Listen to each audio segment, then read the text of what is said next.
Xin chào, hôm nay mình sẽ giới thiệu cho các bạn căn hộ chung cư với gam màu ấn tượng, cuốn hút của bạn Trầm Nguyễn. Sau đây là một số chia sẻ của bạn về ngôi nhà này.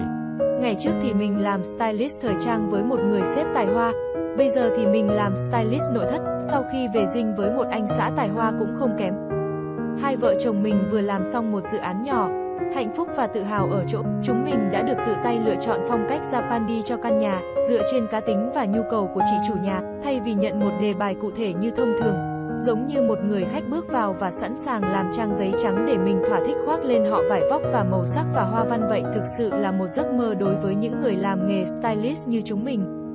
Vậy tại sao lại là Japandi? Khi tiếp xúc chúng mình thấy chị có một năng lượng rất zen, có thể vì chị yêu và sống theo đạo lý Phật giáo, mà cũng có thể vì chị tâm sự rằng mọi sóng gió Âu cũng là điều bình dị và có lẽ cũng là thử thách của ông trời mà thôi.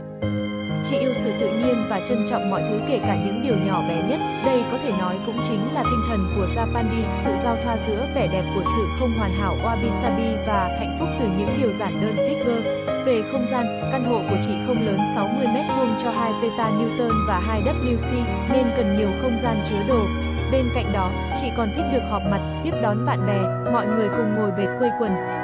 Với hai nhu cầu chính này thì chúng mình thấy nội thất kiểu Nhật là tối ưu nhất. Tuy nhiên chị lại không thích phong cách quá truyền thống, mà chuộng nội thất Tây hơn. Và thế là Japandi được lựa chọn như một mảnh ghép hoàn hảo. Nhà xong, bạn bè đến chơi ai cũng nói, căn nhà này Linh thật. Vâng, Linh là tên chị chủ nhà. Và chừng đó thôi cũng đủ khiến chúng mình hạnh phúc vô cùng. Sẵn dịp này chúng mình cũng xin chia sẻ một chút mẹo nhỏ về decor Japandi cùng cả nhà. Mời mọi người cùng theo dõi ở caption từng hình nhé.